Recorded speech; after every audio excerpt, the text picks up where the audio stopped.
수요기도에 나오신 성도님들을 주님의 이름으로 환영합니다. 우리 찬송가 183장 빈들의 마른 풀같이, 찬송가 183장입니다.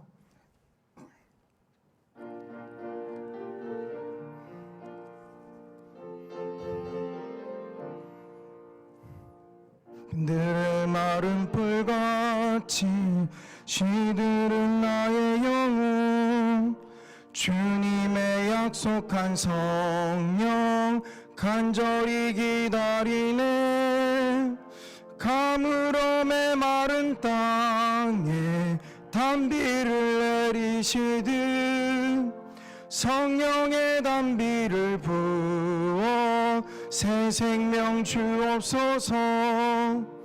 반가운 빗소리 들려 산천이 춤을 추네. 봄비로 내리는 성령 내게도 주옵소서. 가물어 메마른 땅에 단비를 내리시듯 성령의 단비를 부어 새 생명 주옵소서. 절 따라 우로를 내려 초목이 무성하니 갈급한 내 심령 위에 성령을 부으소서.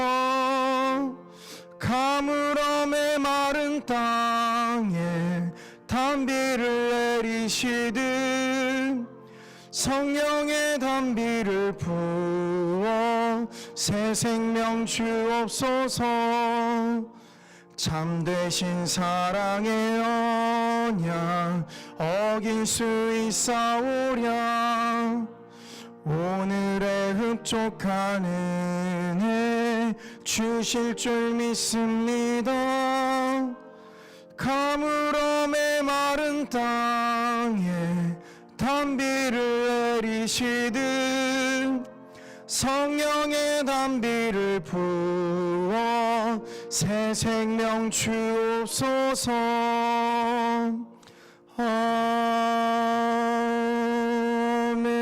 아멘. 아멘. 우리 찬송가 261장 한 장 더 찬송하시겠습니다.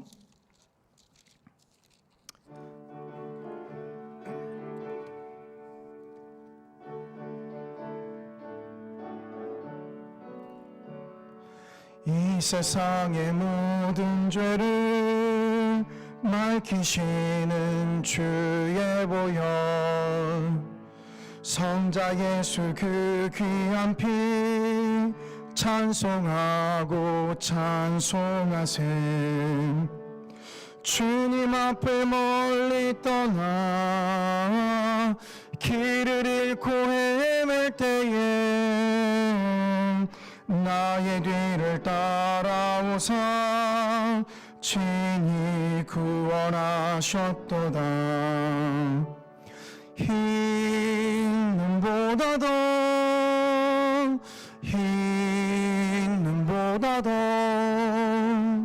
주의 흘리신 보혈로 희게 씻어 주옵소서. 가시관을 쓰셨으니 피로 얼굴 물드셨고 십자가의 모진 고통 나를 위해 당하셨네. 말로 영영할 수 없는 그새 주의 구속하신 그 은혜와 크신 사랑 찬송하고 찬송하세. 흰 눈보다 더,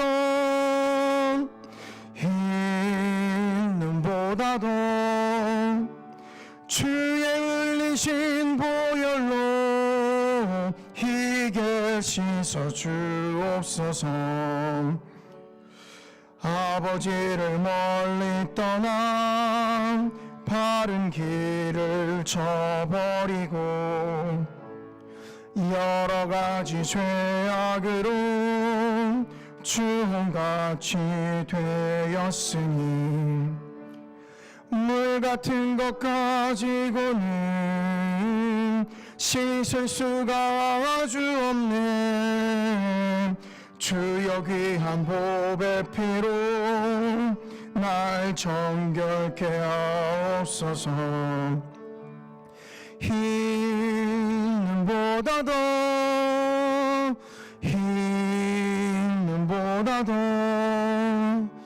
주의 흘리신 보혈로 희게 씻어 주옵소서.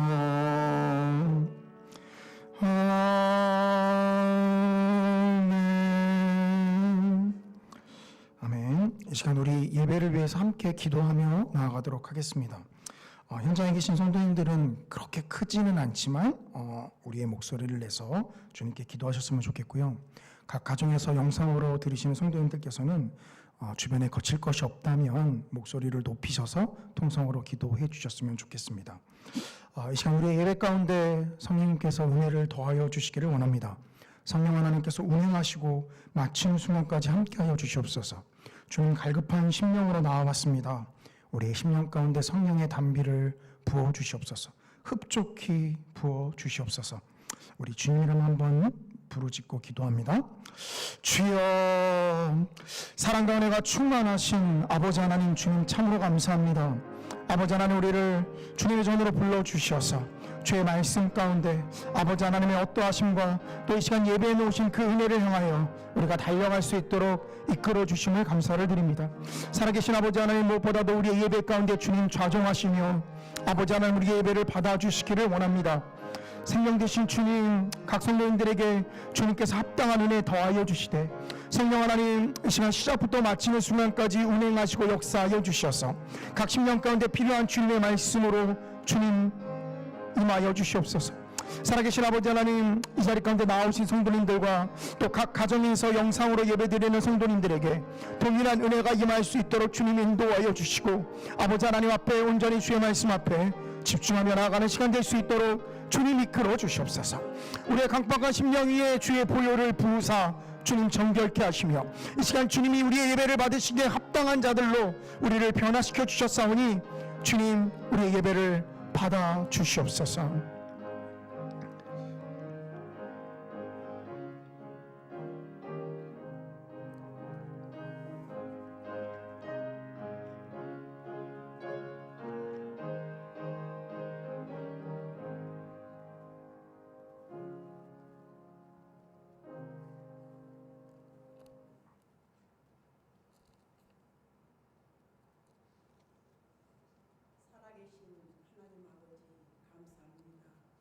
계절 따라 저희들에게 좋은 것으로 주시고 이 계절에는 모든 오복이 무르익어 풍성한 아버지 계절을 주셔서 저희들이 좋은 것 먹고 좋은 일기로 날마다 선선하게 잘 지내게 하심도 감사합니다. 아멘. 새벽부터 지금까지 우리 하나님의 크신 사랑의 은혜로 보살펴 주시고 또한 함께하여 주셨다가 이 시간에 수요 예배로 저희들이 모여 하나님 앞에 현장 예배를 드리게 하심을 진심으로 감사를 드립니다. 현장 예배가 없어서 저희들 마음이 안타깝고 심히 아버지 기다리는 중에 이와 같이 현장 예배를 드릴 수 있게 하시고 또한 저희들이 나와서 찬양하며 말씀 들으며 기도할 수 있는 귀한 은혜 진심으로 감사를 드립니다. 아멘. 저희들 아버지 지금까지 넘치는 우리 하나님의 은혜와 사랑을 받으면서도 그 은혜 다 감당하지 못하고 그 사랑 다 감당하지 못하며 날마다 기쁨과 감사가 넘쳐야 할 저희들 삶이 아버지 날마다 저희들의 욕심 때문에 저희들의 이기적인 때문에 나태함 때문에 다 즐겁게 보내지 못한 여러 가지 아버지 죄를 이 시간에 다 내놓고 하나님 앞에 회개하고 용서받을 수 있는 귀한 은혜 허락하여 주시옵소서. 아멘. 주홍같이 붉은 죄를 흰눈보다 더 깨끗게 씻으신 우리 하나님, 저희들 그 은혜 생각하며 저희들이 무엇이 아깝겠습니까? 그러나 저희들 아버지 저희들의 욕심 때문에 하나님 앞에 모든 삶과 드리는 예물을 저희들이 준비하는 마음이 없이 드릴 때도 있었고 아깝게 드릴 때도 있었습니다. 저희들이 정말로 준비된 마음으로 날마다 사랑에 겨워 하나님 앞에 아버지 모든 삶을 드릴 수 있는 저희들 되게 주님 도와주시옵소서. 아버지 저희들 풍성히 먹으면서도 불쌍한 영혼들을 위해서는 저희들이 얼마나 아버지 도왔는지 또한 선교는 얼마나 잘했는지 뒤돌아볼 때 너무너무 하나님 앞에 부끄럽고 죄송한 마음밖에 없습니다. 우리 하나님 이 계절에 이제 아버지 얼마 남지 않는 한 3개월 동안을 마음을 가다듬고 저희들이 눈물 뿌리며 하나님 앞에 기도하게 하시고 코로나19로 인해서 모이지 못하고 또 서로가 대하며 아버지 사랑을 나누지도 못한 이 모든 안타까움을 우리 하나님 할수기 아버지 정리해 주셔서 정말로 이제 기쁨과 감사가 넘쳐흐르는 얼굴로 서로가 서로를 대하면서 사랑으로 늘 느끼며 보듬을 수 있는 저희들 믿음 되게 주님 도와주시옵소서. 세계에서 나가서 선교하는 우리 선교사님들 아버지 항공 때문에 또한 그 현지 사정 때문에 아버지 선교를 가지 못한 아버지 이러한 안타까움이 있습니다.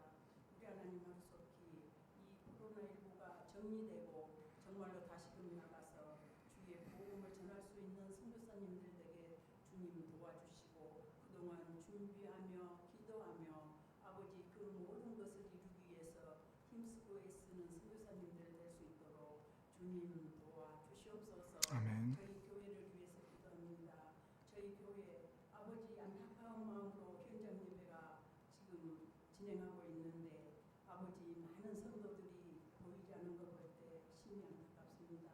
마음을 가다듬고 아버지 여러 달 동안 쉬었던 그 마음 안타까운 마음을 다시 한번 기억하면서 정말로 온 성도가 현장 예배에 참석할 수 있도록 우리 하나님 도와주시옵소서. 저희 교회 아버지 모든 재정 문제도 우리 하나님 일일이 기억하시고 누구의 손길을 통해서든지 저희들이 준비된 마음으로 억지로가 아니라 감사하는 마음으로 즐거운 마음으로 하나님 앞에 받은 은혜에 감사할 줄 아는 저희들 되게 하시고 저희들 삶이 될 수 있는 귀한을 허락하여 주시옵소서. 이 나라 이 민족을 위해 기도합니다. 이 나라를 불쌍히 여기시고 긍휼히 여겨주셔서 먼저 이정단들이 하나님 앞에 깨어 기도하게 하시고 하나님 두려워할 줄 알게 하시며 모든 이정자들이 국민과 나라를 위해서 그들이 힘쓰고 애쓰는 귀한 은혜를 허락하여 주시옵소서. 아멘. 지금 코로나로 인해서 각 병원의 의사진들, 간호사원들과 모든 아버지 그 의료진들을 기억하시고 그들의 수고 우리 하나님 받으시고 그들을 지키고 보호하여 주시옵시기를 간절히 빌고 원하옵나이다. 또한 저희 이 시간에 말씀을 전하실 우리 조 목사님에게 성령의 충만함을 주시고 큰 은혜를 베풀어 주셔서 저희들에게 꼭 필요한 하나님의 귀한 말씀을 전하실 수 있게 하시고 저희들은 빈 마음으로 그 말씀을 받아 가슴에 새겨 아버지 3일 동안 4일 동안 그 말씀으로 승리하는 삶 살기에 부족함 없도록 주님 도와주시옵소서. 아버지 교회 한우들을 위해 기도합니다.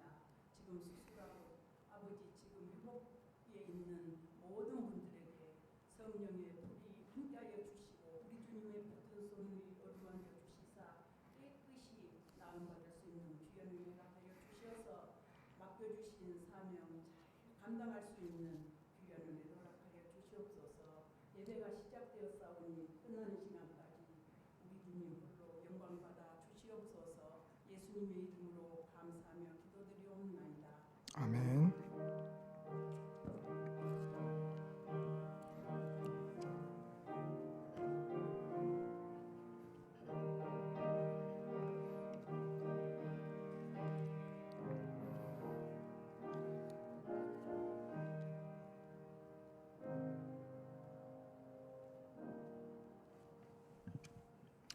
이 시간 우리에게 주시는 하나님 말씀은 마가복음 1장 1절에서 13절까지 말씀입니다. 제가 가진 성경으로는 신약성경 52쪽에 있습니다. 마가복음 1장 1절에서 13절까지 제가 봉독하겠습니다.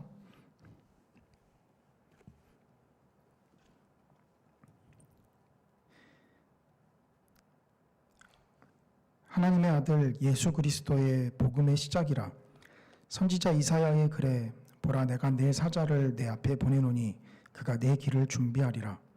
광야에 외치는 자의 소리가 있어 이르되 너희는 주의 길을 준비하라. 그의 오실 길을 곧게 하라. 기록된 것과 같이 세례 요한이 광야에 이르러 죄 사함을 받게 하는 회개의 세례를 전파하니 온 유대 지방과 예루살렘 사람이 다 나아가 자기 죄를 자복하고 요단강에서 그에게 세례를 받더라. 요한은 낙타털 옷을 입고 허리에 가죽띠를 띠고 메뚜기와 석청을 먹더라. 그가 전파하여 이르되 나보다 능력 많으신 이가 내 뒤에 오시나니 나는 굽혀 그의 신발끈을 풀기도 감당하지 못하겠노라. 나는 너희에게 물로 세례를 베풀었거니와 그는 너희에게 성령으로 세례를 베푸시리라. 그때 예수께서 갈릴리 나사렛으로부터 와서 요단강에서 요한에게 세례를 받으시고 곧 물에서 올라오실새 하늘이 갈라짐과 성령이 비둘기같이 자기에게 내려오심을 보시더니 하늘로부터 소리가 나기를 너는 내 사랑하는 아들이라 내가 너를 기뻐하노라 하시니라. 성령이 곧 예수를 광야로 몰아내신지라. 광야에서 40일을 계시면서 사탄에게 시험을 받으시며 들짐승과 함께 계시니 천사들이 수종들더라. 아멘. 마가복음 1장 1절에서 13절까지 말씀을 가지고 성령과 광야라는 제목으로 함께 하나님의 은혜 나누도록 하겠습니다. 간단한 질문을 좀 드리면서 설교를 시작했으면 좋겠습니다. 성도님들, 마가복음 책의 제목이 뭔지 아시나요? 뭔 뻔한 질문을 이렇게 하나 혹시 생각을 하실지 모르겠지만, 우리가 가진 성경으로는 이제 마가복음이라고 제목이 되어 있죠. 근데 이것은 성경을 편집한 자들, 여기서 편집했다라는 것은 성경에 있는 말씀들을 막 바꾸거나 빼거나 아니면 첨가하거나 했다라는 말이 아닙니다. 그냥 우리 손에 들려있는 이 66권의 성경으로 한 권으로 모은 것을 이야기합니다. 그 성경을 편집한 사람들이 책의 제목을 마가복음이라고 달았고, 그리고 우리가 갖고 있는 성경의 장과 절을 그들이 이제 표시한 것이죠. 그러니 장과 절의 구분이 꼭 절대적인 것도 아니고, 그리고 또 하나 우리가 가진 성경의 책의 제목 역시 마치 신성 불가침 영역처럼 꼭 절대적인 것은 아니다라는 것입니다. 그럼 마가복음 책의 제목은 무엇일까요? 뭐 여러 가지 유추를 할 수 있겠지만 이 마가도 역시 유대인이었다라는 사실에서 우리가 한 가지 좀 신빙성 있는 유추를 해볼 수 있습니다. 이 유대인들이 책의 제목을 짓는 방법이 있었는데요. 이 글의 첫 글자를 항상 책의 제목으로 삼았습니다. 구약 성경의 창세기의 제목은 이제 그 첫 글자가 브레시트라고 해서 이제 태초에라는 뜻인데요. 유대인들은 브레시트라고 창세기를 불렀습니다. 레위기는 그 첫 글자가 바이크라라고 해서 뭐 굳이 우리말로 옮기면 그가 부르셨다라는 뜻인데요. 레위기를 바이크라라고 유대인들은 불렀습니다. 그러니까 글의 첫 글자를 따서 책의 제목을 삼았던 것을 우리가 고려해보고 이 마가복음의 책의 제목은 무엇일까라고 생각할 때 그 첫 글자는 아르케 유앙겔리온이라고 해서 복음의 시작이라는 단어로 표시가 됩니다. 뭐 우리가 가진 한글 성경 1장 1절은 하나님의 아들 예수 그리스도의 복음의 시작이라라고 해서 이 복음의 시작이 뒷부분에 나와 있는데요. 이거는 이제 한글이 가진 특성상 그렇고요. 원래 헬라어는 아르케 유앙겔리온이라고 해서 복음의 시작이라는 단어로 시작을 합니다. 그러니까 이 대부분의 학자들이 합의하고 있는 것은 이 마가복음 1장 1절이 바로 이 마가복음의 책의 제목이다라는 것이죠. 그것은 바로 복음의 시작이다라는 말입니다. 아까 언급드렸지만 그 창세기 처음에 브레시트라는 그 히브리어는 태초에라는 뜻이다라고 말씀을 드렸죠. 이제 그거를 헬라어로 바꾸면 아르케가 됩니다. 그러니까 즉 오늘 본문에 나오는 그 시작이라는 그 헬라어 뜻에는 태초라는 뜻도 함께 포함되어 있다라고 생각을 하시면 되겠죠. 그러니까 즉 무엇입니까? 마가는 마치 창세기 1장 1절에서 하나님께서 천지의 창조 그 시작을 시작하셨던 것처럼 예수님께서 복음을 시작하셨다라고 지금 우리에게 이야기해 주고 있는 것이죠. 왜 책의 제목에서부터 제가 이렇게 언급을 드렸냐면 오늘 본문인 1장 1절부터 13절을 이 마가복음 책의 서두라고 보기 때문입니다. 오늘 본문을 지나는 이제 예수님께서 복음을 선포하기를 시작하셨다라는 것과 함께 본격적인 예수님의 사역이 등장합니다. 오늘 본문의 내용은 성도님들 잘 보시면 아시겠지만 이 예수님의 사역이 아닙니다. 예수님은 세례 요한이 있는 곳으로 나와 세례를 받으셨고 그리고 성령에 이끌려 광야에 가셨죠. 그러니까 즉 예수님께서 사역을 준비하시는 기간이지 본격적으로 그 사역을 시작한 것은 아닙니다. 그 사역의 시작은 14절과 15절에 때가 찼고 하나님의 나라가 가까이 왔으니 회개하고 복음을 믿으라 라는 선포로부터 예수님의 사역이 시작되는 것을 우리가 알 수 있죠. 우리가 성경을 볼 때 오늘날도 그렇지만 글의 서두를 보시면 이 책의 내용이 대략 어떨지를 저자가 써놓습니다. 사실 좋은 글은 글의 서두에 이후에 펼쳐질 책의 전개의 내용이 어떤지가 요약적으로 또 압축적으로 나타나는 것이 가장 좋고 사실 더 좋은 것은 무엇일까요? 책의 제목에서 그 내용을 어느 정도 암시하는 것이 좋습니다. 성도님들 혹시 논문 보시면 가끔씩 논문에 혹은 우리가 가진 책에 제목이 있고 또 부제라고 해서 또 그 제목을 부연 설명하는 게 있죠. 이제 그 경우는 제목의 모든 것을 다 담을 수 없으니까 이제 부제로 책의 내용을 설명하는 것이겠죠. 글의 서두에서 이후의 내용을 어느 정도 암시한다라고 한다면 마가 역시 1장 1절부터 13절에서 이후에 전개될 예수님의 사역 가운데서 우리가 그 사역을 통해서 오해하거나 잘못 해석할 수 있는 소지들이 있기에 그가 마치 이 글의 서두에서 이 가이드라인을 제시해주고 있다라는 것입니다. 그 가이드라인의 핵심 단어는 두 개입니다. 오늘 제목인 성령과 광야입니다. 우리가 성령과 광야를 좀 차례대로 살펴보았으면 좋겠는데요. 글에 이제 설교 마지막에도 말씀을 드리겠지만 성령과 광야가 우리가 글을 읽을 때는 성령께서 예수를 광야로 내모르셨다라고 해서 그냥 아무렇지도 않게 그냥 읽지만 사실 성도님들 가만히 생각해 보면 성령과 광야, 특히 그 광야에서 예수님이 사탄의 시험을 받으셨다라는 것을 볼 때 이 성령과 광야는 사실 이 잘 어울리지 않는 한 쌍이죠. 성령과 성전, 뭐 아니면 지옥과 사탄, 뭐 이렇게 짝을 지어야지 좀 어울리지 않겠습니까? 그런데 성령과 광야를 두 개의 가이드라인으로 지금 마가가 제시하고 있다라는 것입니다. 먼저 성령에 대해서 좀 살펴봤으면 좋겠는데요. 이 마가복음에는 성령이라는 단어가 총 6번 나옵니다. 그런데 그 전체 6번 나오는 것 중에 50%인 3번이 이 오늘 글의 서두에서 언급이 됩니다. 우리가 살펴본 대로 죄송합니다. 우리가 살펴본 대로 12절에서도 다시 한번 성령이 언급되면서 성령이 예수를 광야로 몰아내셨다라고 표현하고 있고요. 그 앞에 부분에서도 성령이 비둘기같이 예수님에게 임하셨다라고 이야기를 하고 있습니다. 그리고 그뿐만이 아니죠. 예수님께서 요한에게 나오기 전에 요한이 예수님을 표현하기를 이제 8절에 나는 물로 세례를 베풀었거니와 그는 너희에게 성령으로 세례를 베푸실 것이다 라고 하면서 성령이 3번씩 언급이 되는 것을 우리가 볼 수 있습니다.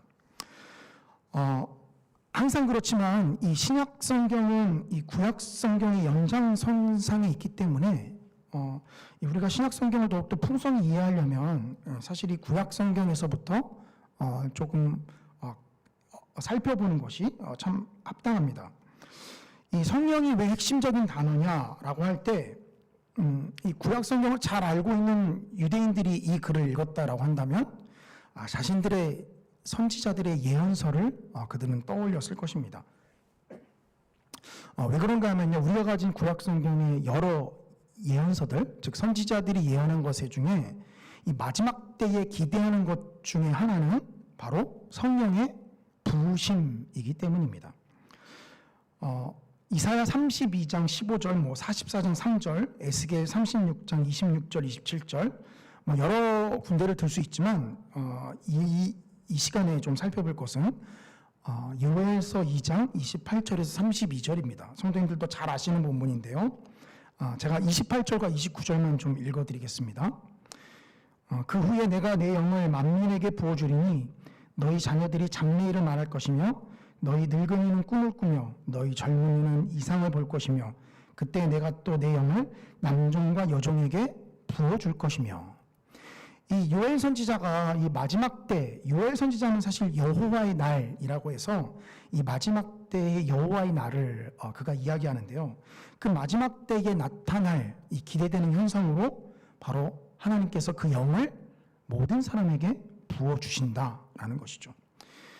우리는 이 말씀대로 오늘날 성령이 우리를 성전 삼아서 임하는 시대를 우리는 살아갑니다. 이 구약 성경이 오늘 본문에서 보면 어디에서 성취가 되고 있음을 알 수 있습니까? 예수님께서 세례를 받고 올라오실 때 성령이 비둘기처럼 예수님에게 임하셨다라는 것에서 이 구약 성경의 말씀이 예수님에게 임하고 있음을, 성취되고 있음을 우리는 볼 수 있습니다. 물론 구약 성경은 만민에게 부어주겠다라고 했죠. 특정한 한 개인이 아니라. 그래서 사실 우리가 방금 살펴봤던 요엘서 이 본문을 이 사도행전 2장의 오순절, 즉 사도들에게 성령이 임한 사건을 보면 그 사건을 보고 사람들이 막 이상하게 수군거리자 누가 자리를 박차고 일어납니까? 베드로가 일어나서 설교를 하죠. 근데 그 베드로가 자신들에게 나타난 현상을 바로 이 요엘서 2장 28절과 32절을 인용하면서 하나님의 약속이 지금 우리에게 성취가 된 것이다 라고 베드로가 주장을 합니다. 이것처럼 만민에게 성령을 부어주시겠다라고 구약 성경에 약속하신 그 말씀이 사도들에게도 임했고 또 예수님에게도 임한 것을 우리는 볼 수 있습니다. 지금 우리가 생각해야 할 것은 마가가 이 구약 성경의 말씀이 예수님에게 성취가 되고 있음을 우리에게 계속 이 글의 서두에서 알려주고 있다라는 것이죠. 그런데 조금 다른 것이 있습니다. 그냥 단순히 성령을 만민에게 부어주겠다는 말씀이 사도들에게도 예수님에게도 임했구나 라는 차원을 넘어서 예수님에게는 조금 더 독특하게 이 본문이 임합니다. 아까도 살펴봤지만 세례 요한이 오늘 본문 8절에서 나는 물로 세례를 베풀었거니와 그는 너희에게 성령으로 세례를 베풀 것이다. 여기서의 그는 누구입니까? 예수님을 가리키죠. 예수님이 성령으로 세례를 베푸실 것이다 라고 이야기를 하고 있습니다. 즉 요엘 선지자의 말씀을 보면 만민에게 성령이 임하는, 그냥 성령이 임하는 것을 수동적으로 당할 수밖에 없는 것을 예수님은 넘어서 성령을 능동적으로 각 성도들에게 내리게 하신다라는 것을 볼 수 있죠. 근데 이 역시 구약 성경에서 이미 언급하고 있는 것입니다. 이사야 11장 2절인데요. 제가 좀 읽어드리겠습니다. 하나님께서 여호와의 종에 대해서 이야기하면서 이렇게 이야기합니다. 그의 위에 여호와의 영, 곧 지혜와 총명의 영이요 모략과 재능의 영이요 지식과 여호와를 경외하는 영이 강림하시리니. 특별하게 여호와의 종이라고 언급을 하면서 많은 자유주의 신학자들은 이 부분이 예수 그리스도를 가리키는 것이 아니다라고 이야기를 하지만 우리는 너무도 확고하게 알고 있죠. 이 본문은 예수 그리스도를 향해서 가리키고 있는 본문이다라는 것입니다. 그뿐만이 아닙니다.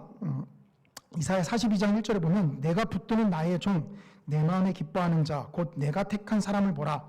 내가 나의 영을 그에게 주었은즉 그가 이방에 정의를 베풀리라. 조금은 특별하게 예수님을 언급을 구약에서 하고 있음을 보게 됩니다. 그리고 이 특별함은 오늘 본문에서 어떻게 나타납니까? 바로 그냥 성령이 임하는 차원을 넘어서 성령을 베푸시는 분이라는 것입니다. 이것이 어떤 가이드를 마가복음을 읽을 때 어떤 가이드를 줄까요? 구약 성경에서는 성령을 임하게 하겠다라고 약속하신 분은 여호와 하나님이시고 또 구약 성경을 다 찾아보면 성령을 내리게 하시는 분은 오직 여호와 하나님이십니다. 그러니까 즉 하나님만이 성령을 내리게 하시고 임하게 하신다라는 거죠. 그런데 이게 마가복음으로 넘어오면서 어떻게 됩니까? 그 성령을 내리게 하시는 분이 예수님도 내리게 하신다라는 것을 지금 마가가 보여주고 있는 것이죠. 지금 무엇입니까? 마가는 예수 그리스도를 향해서 하나님이다라고 지칭하진 않지만 이미 구약 성경의 배경하에서 예언의 말씀들을 잘 알고 있는 사람들이 조금만 유추해 보면 성령을 베푸는 자는 분명히 하나님 한 분이신데 이런 생각을 하지 않겠습니까? 지금 마가는 무엇입니까? 예수님은 곧 하나님이시다라는 것을 이 글의 서두에서 너무도 명확하게 우리에게 보여주고 있는 것이죠. 마가복음을 성도님들께서 이미 읽어보셔서 아시겠지만 이 마가복음은 물론 여러 가지 관점들을 드러내긴 하지만 특히나 이 제자들의 우매함이 계속해서 반복적으로 드러납니다. 그 우매함은 무엇입니까? 예수님께서 십자가를 지시는 사역을 감당하러 오셨음에도 불구하고 제자들이 여전히 깨닫지 못한다라는 것을 이 마가복음은 특히나 강조를 하고 있습니다. 무엇입니까? 우리가 이 글의 서두의 이 가이드, 예수님이 하나님이시다라는 것을 머릿속에 두고 본문을 보지 않으면 우리 역시 제자들처럼 길을 가다가 갈팡질팡 빠지게 된다라는 것이죠. 아니 하나님이 어떻게 고통을 받으시나, 하나님이 어떻게 죽임을 당하시나 라는 생각들 때문에 우리는 길을 잃고 헤매게 된다라는 것입니다. 마가는 성령을 통해서 우리에게 확고한 가이드라인의 한 축을 제시합니다. 그것은 예수님은 하나님이시다라는 것입니다. 그리고 두 번째로 이제 마가가 강조하고 있는 것이 광야입니다. 광야는 오늘 본문 12절과 13절에서만 등장하는 것이 아니라 이 앞에 부분에서도 보면 세례 요한이 낙타토롯을 입고 가죽띠를 띠고 메뚜기와 석청을 먹는 그 장소가 어디입니까? 광야입니다. 사실 세례 요한은 그 옷차림만 보더라도 그 일반적인 옷을 입고 있지 않았죠.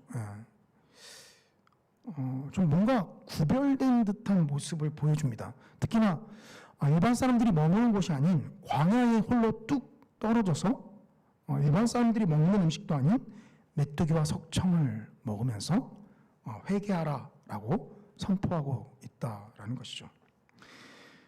사실 우리가 모두가 다 세례 요한처럼 어떤 광야로 나아가서 이렇게 하나님의 말씀을 전해야지라고 적용할 필요는 없습니다만 그러나 이 한편은 어떻게 하면 이곳, 즉 우리의 발이 머물고 있는 이곳에서 어떻게 하면 일반 믿지 않는 사람들과 구별된 삶을 살 수 있을까라는 정도의 적용은 우리가 해볼 수 있겠죠.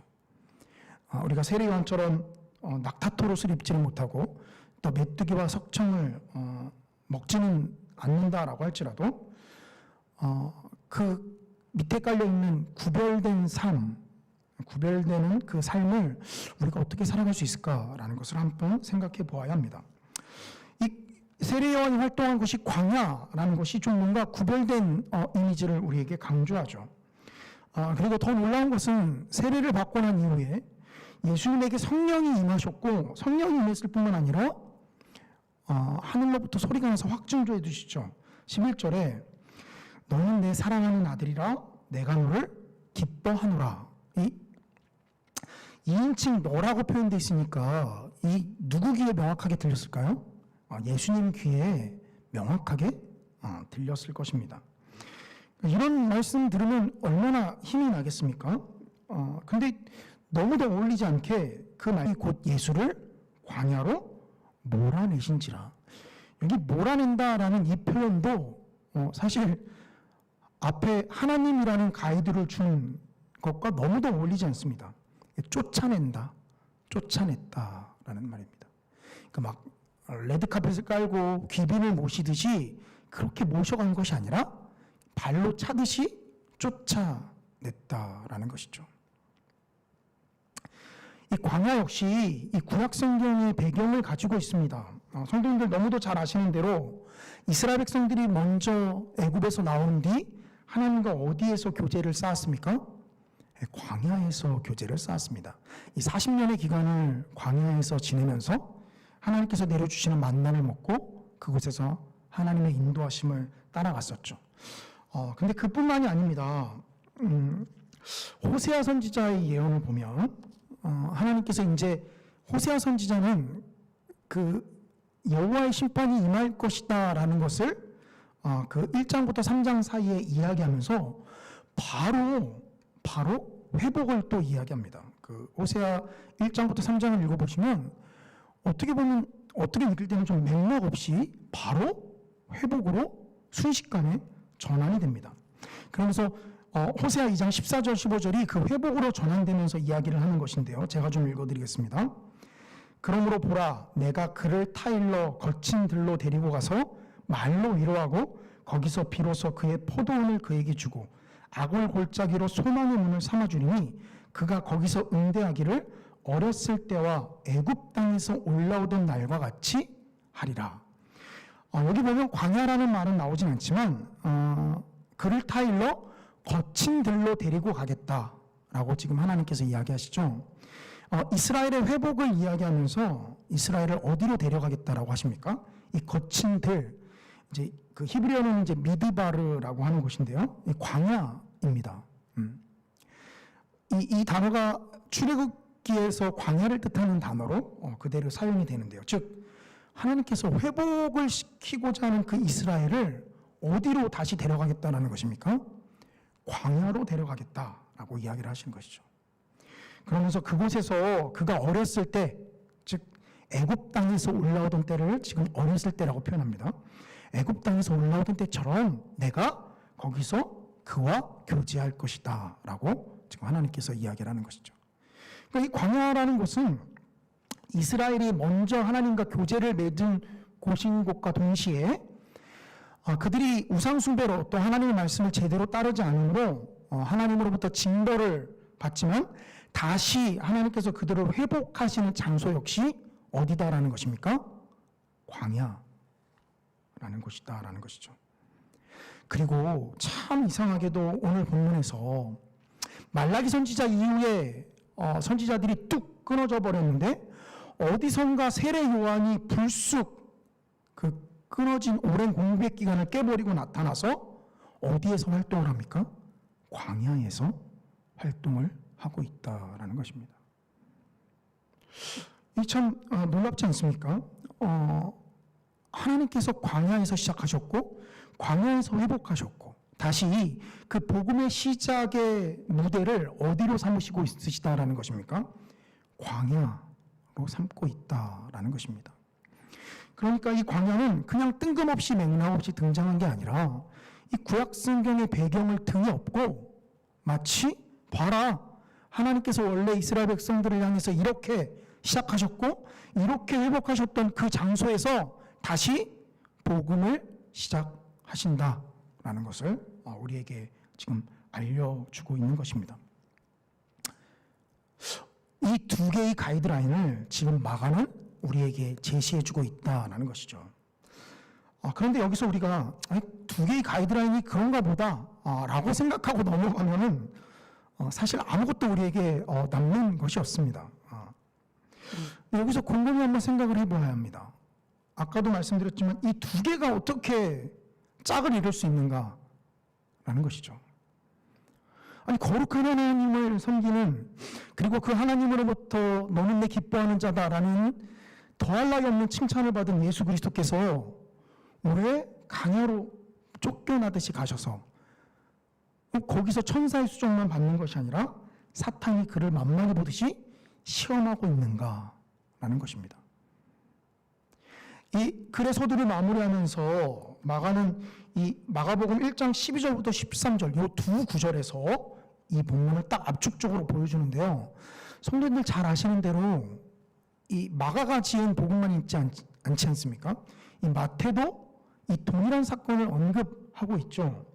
근데 마태는 성도님들 가셔서 찾아보시면 아시겠지만, 그리고 우리가 가진 성경에 마태복음에 이제 연결된 본문이 아마 표시된 성경을 갖고 계신 성도님들은 보시면 아시겠지만 벌써 절수에서부터 엄청난 차이가 납니다. 마태복음은 4장 1절부터 11절 사이에 걸쳐서 이 마가가 단지 두 줄로 처리하고 넘어간 이 본문을 아주 길게 이야기하죠. 잘 아시는 대로 사탄과 예수님의 대화가 오고 가는 장면이 이 마태복음 4장 1절부터 11절에 언급이 되고 있습니다. 우리가 이 복음서를 이해할 때 사실 한 가지 주의하실 점이 있습니다. 이게 이제 약이 되기도 하고 독이 되기도 하는데요.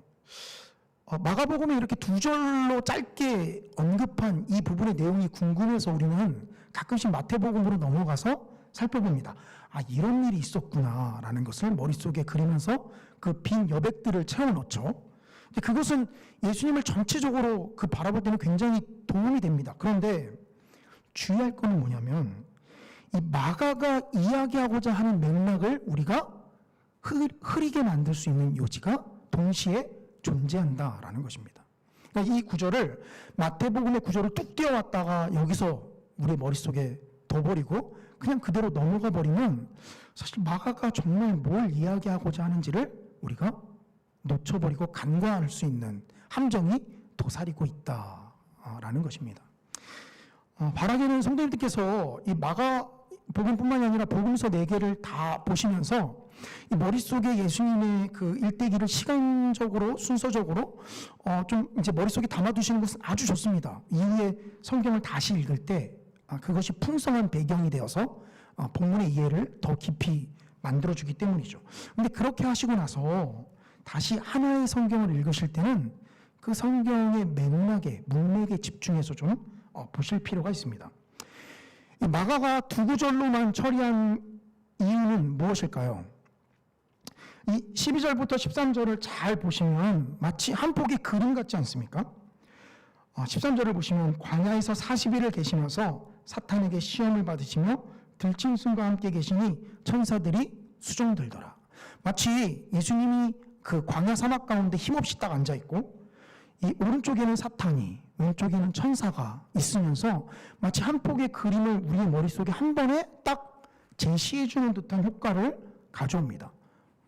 마가가 이 사탄과 예수님의 대화를 몰랐을까요? 마가가 사탄과 예수님이 주고받는 대화를 몰랐기 때문에 기록을 안 한 것일까요?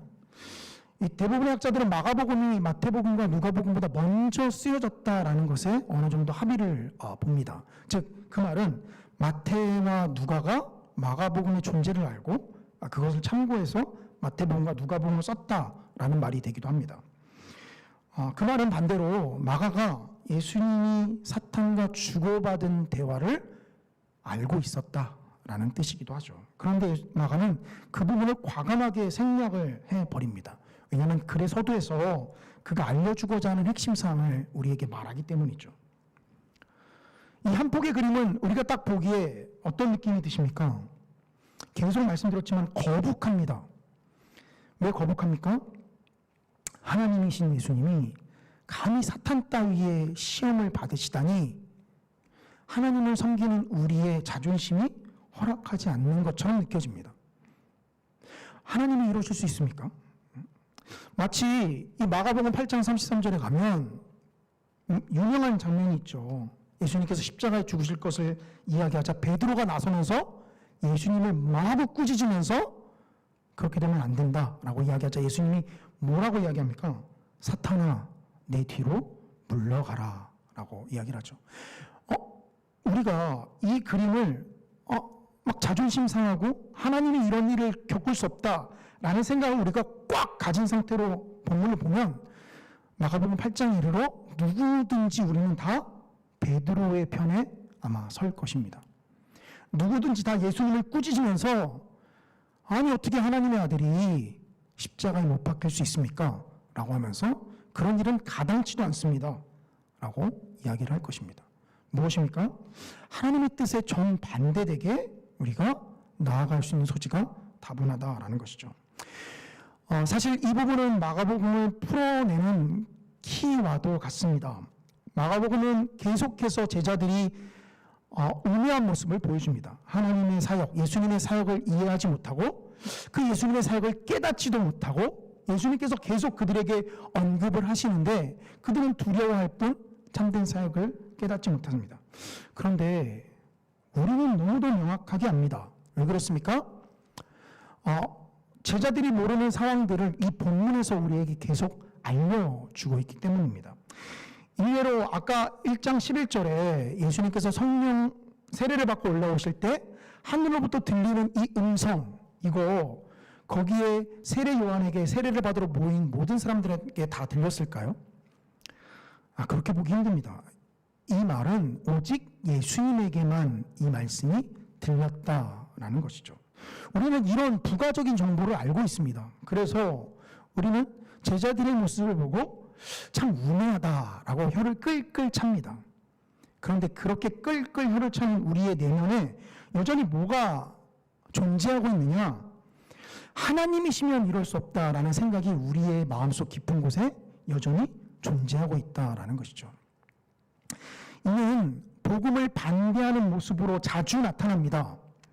하나님이면 이렇게 사탄에게 시험을 받을 수 없다. 이 뿌리가 점점 자라고 자라서 결국 십자가에 못 박히신 예수님의 정체성마저 하나님이 아닌 일개 하나의 사람 혹은 선지자 중에 하나로 취급하거나 아니면 그 정도까지 나아가진 않지만 우리가 고난과 고통 가운데 있을 때 여전히 그 고통이 우리 가운데 임해 있을 때 하나님을 의심해 보는 생각들을 하게 된다라는 것이죠.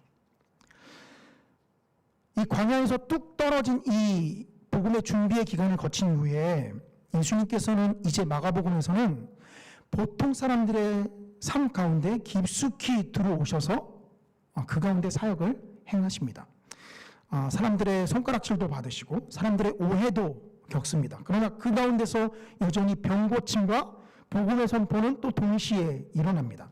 그러나 그렇게 동시에 일어난과 동시에 또 여전히 예수님을 향한 적대적인 세력들의 활동도 이 마가복음 이후에 여전히 등장을 하고 있음을 알 수 있죠. 예수님의 적대적인 세력들이 그냥 적대적인 세력들인가 보다라고 생각하기 쉽지만 아까 마가복음 8장에서 예수님이 베드로를 가리켜서 베드로야 내 뒤로 물러나라라고 하지 않고 사탄아 내 뒤로 물러나라 라고 하는 것에서 우리가 보지 못하는 영적인 싸움이 여전히 존재하고 있음을 보게 됩니다.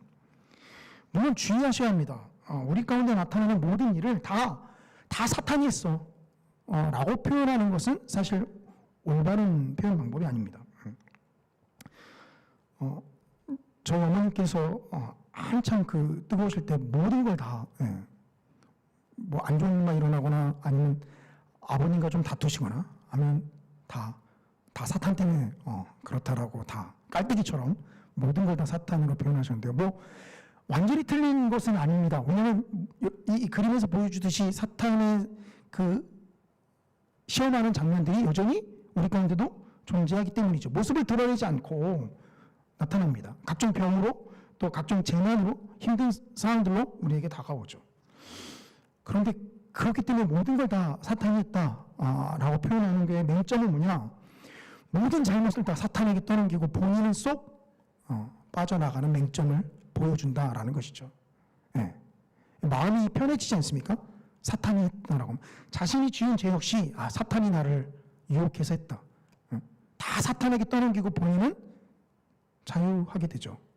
그렇지 않다라는 것입니다. 예수님 그 로마서를 보시면 복음을 유대인들이 배척한 것은 사도 바울이 분명히 하나님의 주권, 하나님의 선택 안에 있다라고 이야기함과 동시에 이어지는 내용에서 그 선택의 모든 결과는 다 유대인들의 책임이다라고 사도 바울이 강하게 이야기를 하기 때문입니다. 우리가 다 이해할 수는 없지만 그 이면에 사탄이 여전히 작용하지만 그 잘못의 모든 책임은 다 누구에게 다가옵니까? 우리에게 다가온다라는 것입니다. 이 그림으로 다시 돌아와서 무엇을 보여줍니까? 예수님의 사역도 여전히 하나님의 아들이라고 칭함을 받은 그 사역도 여전히 사탄이 그를 어떻게든 넘어뜨리고 어떻게든 유혹하려고 하는 상황들이 계속 나타나고 있었습니다. 그렇다면 그분을 구세주로 모시는 우리가 이 땅에 있는 동안 어떻다라는 것입니까? 이 그림 12절과 13절의 한 폭의 그림처럼 나타나는 이 모습이 우리 가운데서도 여전히 끊임없이 나타나고 있다라는 것입니다. 하나님을, 예수님을 하나님으로만, 그 하나님이신 것만 막 강조하면 그럴 수 있죠. 하나님을 높여드리고 그분은 하나님처럼 칭송할 수 있습니다. 그런데 거기서 선을 넘는 잘못을 범하게 됩니다. 마치 바리새인들처럼 예수님이 이야기하는 모든 것을 다 신성모독으로만 이야기하는, 여기는 그런 잘못을 범하게 된다라는 것이죠. 우리에게는, 물론 우리는 하나님의 아들은 아닌지라 우리에게는 그 정도까지는 나타나진 않지만 그럼에도 불구하고 신앙의 이 복음의 사대부 같은 모습이 우리 가운데 여전히 남아 있습니다. 내가 복음을 믿기에, 예수님께서 나를 위해서 십자가에 죽으신 것을 믿기에 뭐 대놓고 이야기는 하진 않지만 모든 재난이 나를 피해갈 것이다 라든가 아니면 각종 질병들이 나에게는 임하지 않을 것이다 라든가 좋은 일만 생길 거야 나는. 물론 좋은 일만 생길 거다라고 저도 성도님들한테 권해드리고 싶지만 우리 인생은 그렇지 않다라는 것입니다. 어떻게 보면 좋은 일보다는 고난과 고통으로 얼룩진 것이 우리의 인생 아니겠습니까? 아내가 셋째를 임신하면서 첫째, 둘째 때는 입덧이 정말 심하지 않았었는데요.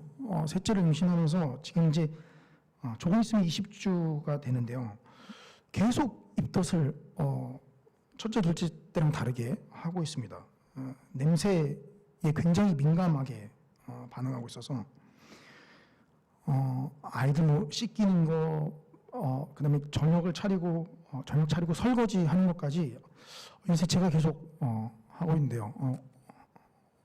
어제는 설거지를 하면서 허리가 너무 아프더라고요. 근데 그걸 하면서 제가 내일 설교를 하나를 더 보고 있어야 되는데 내가 지금 이게 뭔가 하나님 제가 목사가 맞나요? 근데 거기에 대해서는 전혀 이야기를 하지 않으시고 어떡합니까? 해야죠. 아이들이 엄마를 힘들지 못하게 하기 위해서 또 놀아줘야 되고 근데 요새는 고민을 하나입니다. 어떻게 하면 빨리 재우나. 빨리 재워야 제 시간이 생기고 제가 그 시간에 좀 깊이 혼자 하지 않겠습니까? 무엇을 보여줍니까? 우리의 사역에 또 하나님을 따르는 우리의 길에 늘 봄날만 있는 것은 아니다라는 것을 보여줍니다. 우리의 아들의 모습으로 오신 이 예수님께서 그 사역의 준비를 광야에서 사탄의 시험을 받으시고 또 한편에서 천사의 수종도 받으시면서 그 사역을 준비하셨다라는 것은 그 이후에 펼쳐지는 모든 사역들이 이 범주 안에서 펼쳐진다라는 것을 알고 있기에 거기서 사역을 그렇게 준비하신 것 아니겠습니까? 그리고 정말 마가복음 이후의 내용 중에서 항상 봄날만을, 그 그리스도의 사역의 모든 봄날만을 이야기하는 것은 아닙니다. 요즘 우리가 매일 성경 본문으로 고린도후서를 보고 있습니다만 역시 사도 바울 역시 어떻습니까? 고린도 교회 성도들로 인해서 그가 마음에 애통하고 아파하는 심정들이 절절히 느껴지지 않습니까? 그걸 보면서 이 사역의 봄날은 없는가? 그것을 보면서 한편의 마음의 위로를 삼기도 하지만, 야, 이 바울 형님도 이렇게 힘들었구나. 내가 힘든 것은 당연한 거구나. 이런 위안도 삼지만, 그러나 마음 한편에 또 끊임없는 먹먹함마저 마음속에 자리가 잡히는 것도 사실입니다. 잊지 말아야 하는 것은 무엇입니까? 성령께서 예수 그리스도에게 임하심과 동시에 그 성령이 예수 그리스도를 광야로 사탄의 시험을 받으시는 것으로 내모셨다라는 것입니다. 그 내모심은 하나님의 아들이 파기된 그런 내모심이 아닙니다. 오히려 그 사역에 또 우리가 하나님의 일을 감당하는 것에 여전히 끊임없이 또 주님 앞에 나아갈 때까지 항상 우리한테 있는 그 시험을 예수님께서 먼저 감당하시고 궁극적인 승리를 예수님께서 거두셨다라는 것이죠. 그럼 어떻습니까? 이 두 개의 가이드를 이 마가복음을 읽을 때뿐만이 아니라 우리가 하나님 앞에 나와 신앙생활할 때도 여전히 마치 우리의 양축인 것처럼 우리가 든든하게 세워두고 신앙생활을 해나갈 필요가 있다라는 것이죠. 항상 봄날은 없습니다만 그러나 그 가운데 하나님께서 주시는 은혜로 우리는 고난 가운데서 봄날을 경험합니다. 이 은혜가 성도님들에게 항상 충만하시기를 주님의 이름으로 축원합니다. 우리 함께 기도하며 나아가도록 하겠습니다. 아까도 말씀드렸다시피 영상으로 예배를 드리시는 각 가정에 계신 성도님들은 주변에 거칠 것이 없으면 통성으로 목소리를 내셔서 기도를 하셨으면 좋겠고요. 지금 이 자리 가운데 우리가 또 모여서 예배하니까 큰 소리는 아니지만 어쨌든 목소리를 내서 또 하나님께 간절히 기도하며 나아갔으면 좋겠습니다. 하나님, 우리의 삶 가운데 하나님께서 우리를 주관하시고 인도하여 주셔서 고난과 고통이 우리 가운데 몰려온다라고 할지라도 우리가 이 믿음의 반석에 든든히 서며 그 가운데 하나님께서 주시는 은혜와 소망을 바라보며 나아가는 자들 될 수 있도록 인도하여 주시옵소서. 우리가 고통이 있을 때 또 고난이 있을 때 이 경험이 동일한 고난과 고통을 당한 사람에게 큰 위로와 안위로 다가갈 수 있도록 주님 또한 우리를 사용하여 주시옵소서. 우리 주님의 이름 한번 부르짖고 함께 기도합니다. 주여, 사랑과 은혜가 충만하신 아버지 하나님, 주님 참으로 감사합니다. 아버지 하나님, 이 땅에 두 발을 딛고 살아간다는 것이 참 고통과 고난의 가시밭길을 걸어가는 듯한 느낌을 받을 때가 주님 너무나 많습니다. 아버지 하나님, 우리를 지지하는 사람들은 눈에 보이지 않고 또 우리를 반대하고 또 우리를 거스르는 사람들만 우리 앞에 있는 것 같습니다. 주님, 그 가운데 우리가 돌아볼 것은 돌아보게 하시되 아버지 하나님, 그 가운데 주님을 부인하거나 하나님의 살아계심을 낙담하거나 아버지 하나님을 향한 신앙을 부인하는 저희들 되지 아니하도록 주님 붙잡아 주시옵소서. 예수님께서 그 사역의 시작과 준비하는 그 모든 과정 가운데 아버지 하나님 광야로 쫓겨나셔서 그 가운데 사탄의 시험을 받으시고 또 천사의 수종을 받으셨던 것처럼 주님, 이러한 것이 우리의 사역 가운데 항상 끊임없이 펼쳐지고 있음을 주께 고백합니다. 아버지 하나님, 우리를 긍휼히 여겨 주시옵소서.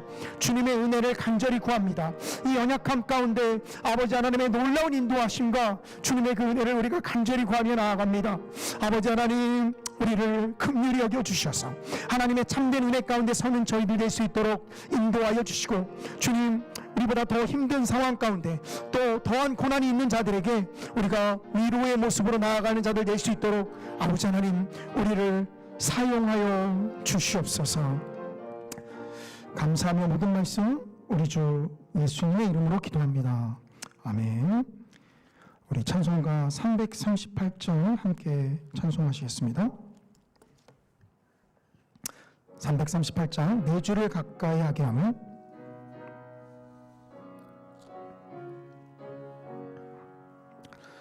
내 주를 가까이 하게 함은 십자가 짐 같은 고생이나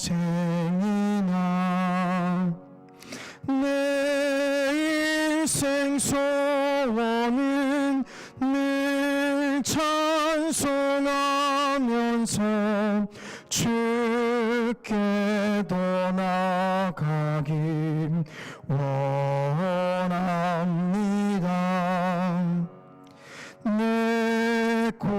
고생하는 건 옛 야곱이 돌베개 베고자 갔습니다. 금에도 소원이 늘 찬송하면서 주께도 나가길 원합니다. 천성에 가는 길 험하여도 생명길 되나니 은혜로다. 천사 날 부르니 늘 찬송하면서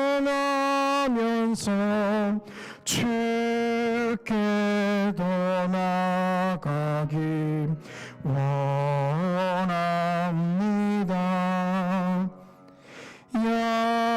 야곱이 잠 깨어 일어나는 돌담을 쌓은 건 본받아서 숨질 때 되도록 늘 찬송하면서 주께도 나가길 원합니다. 아멘.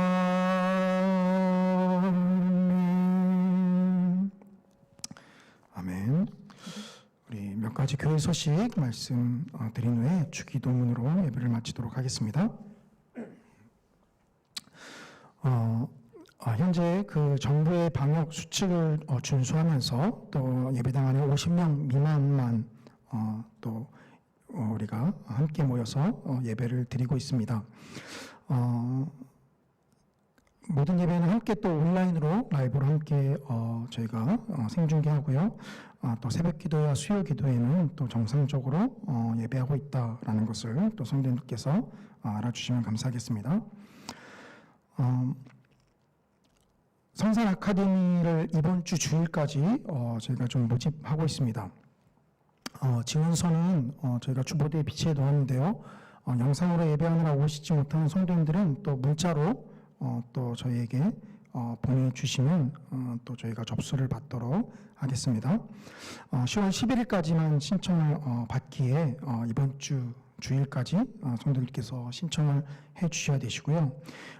신청하신 분들은 이번 주 주일 우리가 11시 예배 후에 모여서 그 줌 작동 방식을 좀 설명을 드리도록 하겠습니다. 아주 간단하게 한번 설명 듣고 또 한번 따라해 보시면 누구나가 쉽게 또 따라 하실 수가 있으시니까요. 또 신청하신 분들은 2부 예배 후에 주일 2부 예배 후에 그 줌 작동 방식에 대한 설명까지 참석해 주시면 감사하겠습니다. 예, 그 외 다른 소식들은 주보를 좀 참조해 주시기를 바라고요. 우리 주기도문으로 예배를 마치도록 하겠습니다. 하늘에 계신 우리 아버지여, 이름이 거룩히 여김을 받으시오며 나라에 임하옵시며 뜻이 하늘에서 이룬 것 같이 땅에서도 이루어지이다. 오늘날 우리에게 일용할 양식을 주옵시고 우리가 우리에게 죄 지은 자를 사하여 준 것 같이 우리의 죄를 사하여 주옵시고 우리를 시험에 들게 하지 마옵시고 다만 악에서 구하옵소서. 대개 나라와 권세와 영광이 아버지께 영원히 있사옵나이다. 아멘.